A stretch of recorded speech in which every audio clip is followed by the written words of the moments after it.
Hi. Today we're going to tell you about difference between publisher policies and restrictions. Let's get started. The difference between Google's policies and restrictions is the consequence of creation of content that goes against the company's policy or that is restricted. This includes everything that's present on a web page, such as advertisements, comments, and links to other websites.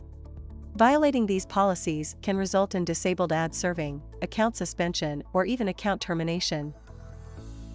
On the other hand, it is possible to violate publisher restrictions. The consequences of doing so are not as severe, as they would lead to less or no revenue for you.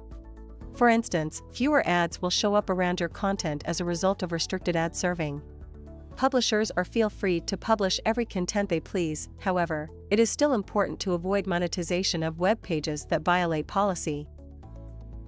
The Google publisher policies are a set of guidelines that specify what certain types of content the company will not allow to be monetized. On the other hand, publisher restrictions outline the types of content that have not obvious reasons to be banned, but would cause restricted demand from buy-side sources.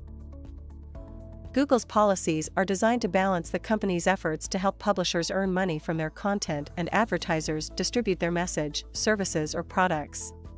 The purpose of policies and restrictions is to ensure that the content surrounding inventory is brand safe and attractive to advertisers. Hope you found the information useful. Don't forget to subscribe to our YouTube channel and check out our videos with other great Google marketing solutions for your business. Thank you. Have a good day. Bye.